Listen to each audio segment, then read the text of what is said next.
કિશનભાઈ, પ્રદીપભાઈ, આવતી વખત આપણે ત્રણેય ફોર્મ ભરશું કશાકમાંથી, એટલે ભલે અપક્ષમાં રિસોર્ટ તો જોવા મળે. કારણ કે મૂળ વાત કે ચાલુ તમે જેમ કીધું એમ, સૌથી પહેલું કે આપણે અત્યાર સુધી એવું સાંભળ્યું હતું કે મારા કોર્પોરેટર ખોવાઈ ગયા છે, હવે આ તો ચૂંટણી લડ્યા પહેલા મારા ઉમેદવાર ખોવાઈ ગયા છે, એવી પરિસ્થિતિ જ્યારે સર્જાય. 2017માં ઈગલ્ટનનું ઉદાહરણ તમે દીધું.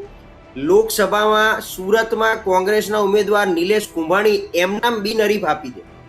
બંને પક્ષ, આમાં કોઈ જો મંજીભાઈ આપણા છે, અમિતભાઈ આપણા છે, ભાઈબંધો બેવ જણા. વાત એમ છે કે બેવ પક્ષે કોઈ દૂધે ધોયેલા.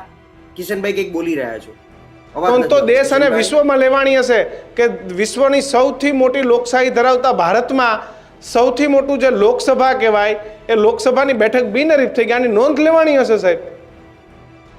આખા દેશમાં આ કલંક લાગ્યો કેટલાય વર્ષો પછી કે જેમાં ઉમેદવાર કાયદેસર ખોવાઈ ગયો અને પછી બિનહરીફ લોકસભા જેવી સીટ જાહેર થાય.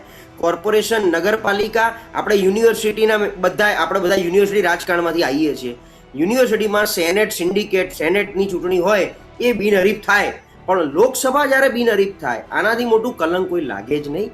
મૂળ વાત મારે બેવ પક્ષે કરવી છે. ચલો આજે પહેલી આપણે શરૂઆત માનો કે કોંગ્રેસથી કરીએ.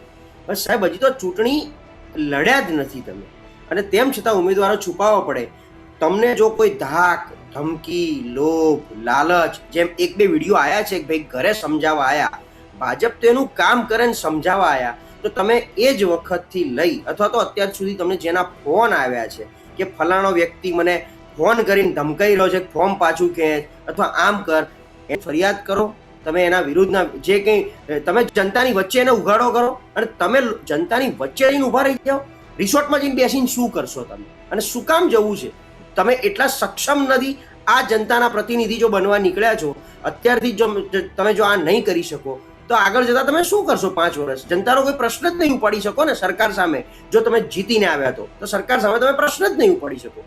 આ જ પ્રકારની તમામ અપડેટ જોવા માટે ન્યૂઝરૂમ ગુજરાતને લાઇક, શેર અને સબસ્ક્રાઇબ કરવાનું ભૂલતા નહીં.